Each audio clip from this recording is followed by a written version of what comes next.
Hello guys, आज का topic है properties of fluid. Properties of fluid यह टॉपिक आपको किधर किधर आता है, जैसे कि फ्लूइड मैकेनिक्स में, हाइड्रोलिक्स में एंड फिजिक्स में। इस टॉपिक को अगर आप अच्छे से समझोगे, इसके फॉर्मूलाज को समझोगे, यूनिट्स को समझोगे और बेसिक्स पक्का करोगे तो आपका न्यूमेरिकल वाला पार्ट भी इजी हो जाएगा। आप किसी भी न्यूमेरिकल को बहुत आराम से सॉल्व कर सकते हो और इन प्रॉपर्टीज़ के जो स्टैंडर्ड वैल्यूज़ है इसको भी बहुत आराम से आप याद रख सकते हो। ठीक है, तो सबसे पहले चालू करते हैं फ्लूइड मैकेनिक्स से। तो दोस्तों, क्या आप मुझे बता सकते हो what do you mean bye fluid mechanics? Fluid mechanics को अगर मैं दो पार्ट में डिवाइड करता हूँ और सिर्फ फ्लूइड के बारे में सोचता हूँ तो फ्लूइड का डेफिनेशन आता है, fluid is something which has ability to flow. जो चीज़ें भी फ्लो होती है ना, उसे बोलते हैं फ्लूइड। तो गैसेस भी फ्लूइड्स हैं एंड लिक्विड्स भी फ्लूइड्स है, both have a ability to flow, simple. और मैकेनिक्स का मतलब क्या है, जो आप प्रीवियसली सीखे हो या फिर सीखने वाले हो। मैकेनिक्स मतलब study of forces in a steady position और इन अ मोशन। स्टेडी पोजीशन में जब भी मैकेनिक्स का स्टडी किया जाता है, एनालिसिस किया जाता है, उस टर्म को बोला जाता है स्टैटिक्स। ओके, और जब भी मैकेनिक्स का स्टडी मोशन में करते हैं, जब फोर्स अप्लाई करने के बाद मोशन जनरेट होता है ना, तो उसका जो स्टडी करते हैं उसको बोलते हैं डायनामिक्स, सिंपल। तो दोस्तों, आपको भी इसी तरह से फ्लूइड मैकेनिक्स में फ्लूइड का स्टडी करना है। फ्लूइड मतलब लिक्विड्स और गैसेस जो किसी भी पाइप के अंदर से अगर फ्लो हो रहे हैं या फिर स्टेडी पोजीशन में है तो उसका एनालिसिस करना है। जब भी फ्लूइड पास होगा किसी पाइप के अंदर से, चैनल के अंदर से या फिर मोशन में रहेगा, तब उस एनालिसिस को हम क्या बोलेंगे? Fluid mechanics with respect to the dynamics. Dynamics मतलब study of fluids in the motion. और जब भी आप फ्लूइड का स्टेडी पोजीशन में स्टडी करोगे तो उसको बोला जाएगा फ्लूइड स्टैटिक्स। Very simple. तो दोस्तों, आगे हम जाके सीखने वाले हैं properties of fluid. Properties of fluid सीखने से पहले मैं आपको बताता हूँ आपको कौन से फ्लूइड्स ज़्यादा आते हैं हाइड्रोलिक्स एंड फ्लूइड मैकेनिक्स में। सबसे पहला आता है वाटर। वाटर तो हम सबको पता है, रेगुलर यूज़ में, सिंपल। तो वाटर को स्टैंडर्ड इंजीनियरिंग फ्लूइड भी कंसिडर किया जाता है और उसको कंसिडर करके बहुत सारे लॉज को और प्रिंसिपल्स को भी बनाया गया है।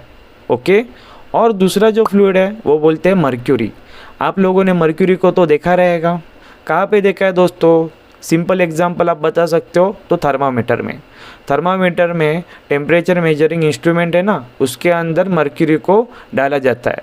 वो टेम्परेचर सेंसिटिव होने की वजह से राइज एंड फॉल होता है और टेम्परेचर को हम लोग एनालिसिस कर सकते हैं। तो मर्क्यूरी ना दोस्तों पॉइजनस है नेचर में। ओके, और इसको आप फाइंड आउट कर सकते हो बहुत सारे फ्लूइड के मेजरिंग इंस्ट्रूमेंट्स के अंदर। तीसरा फ्लूइड आता है ऑयल। बट ऑयल कैसा है ना, अलग अलग प्रकार के ऑयल्स आते हैं, रेगुलर यूज़ वाला, खाने वाला, मशीन वाला एंड डिफरेंट टाइप्स। तो उसकी स्टैंडर्ड वैल्यू ऐसे कोई है नहीं, उसके वैल्यूज़ ना चेंज होते रहते हैं और वैरी होते हैं रेंज के अलॉन्ग। बट दो चीज़ों के वैल्यू है वो एकदम स्टैंडर्ड है और फिक्स है, जिसको हम एनालिसिस करेंगे, that is water and mercury. तो चलो दोस्तों, चालू करते हैं प्रॉपर्टीज़ ऑफ फ्लूइड को समझने के लिए। फर्स्ट प्रॉपर्टी हम लोग जो समझेंगे वो है मास डेंसिटी। इसको आप स्पेसिफिक मास भी बोल सकते हो। ओके, तो मास डेंसिटी बोलो, स्पेसिफिक मास बोलो। ओके, इसके अंदर इसको डिनोट किया जाता है रो लेटर से और इसका फॉर्मूला क्या है? Mass density is defined as a ratio of mass of fluid to volume occupied by fluid. तो दोस्तों, आपको यहाँ पे क्या क्या दिख रहा है? एक कॉर्क दिख रहा है, एक वुड दिख रहा है और एक मेटल का बॉल दिख रहा है। तीनों का साइज सेम है, कॉर्क का साइज, वुड का साइज और मेटल का साइज। तीनों बॉल्स का साइज सेम होने की वजह से तीनों का मास सेम रहेगा क्या? नहीं, क्योंकि तीनों की डेंसिटी अलग है। कॉर्क के मॉलिक्यूल्स है ना, वो फैले हुए हैं, दूर दूर है और वो लाइट वेट है, वाटर के ऊपर वो क्या कर रहा है? फ्लोट कर रहा है।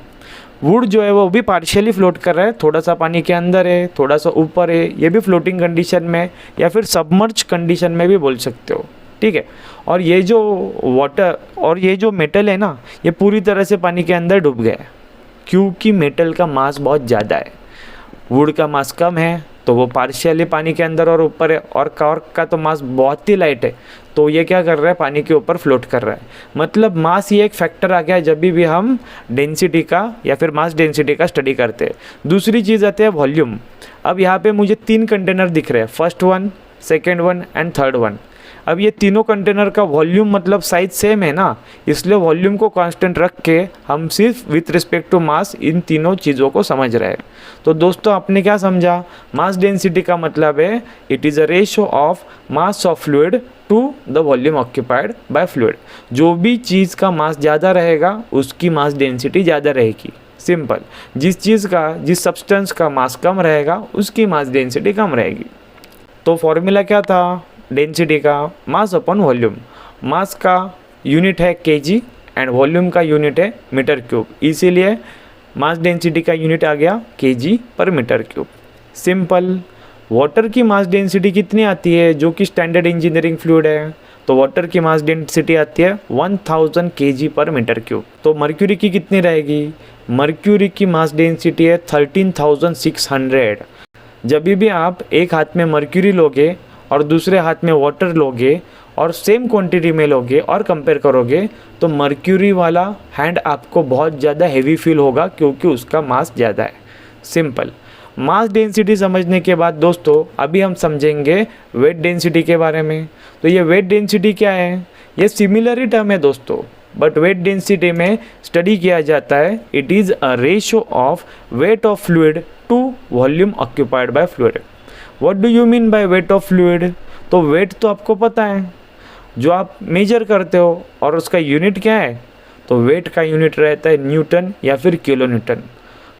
तो वाटर के वेट डेंसिटी को समझने के लिए हम वाटर के मास डेंसिटी को मतलब रो को जी के साथ मल्टीप्लाइड करेंगे, ठीक है।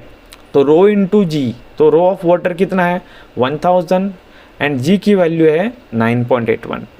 दोनों का मल्टीप्लिकेशन करने के बाद मुझे वैल्यू कितनी मिली 9810 न्यूटन पर मीटर क्यूब।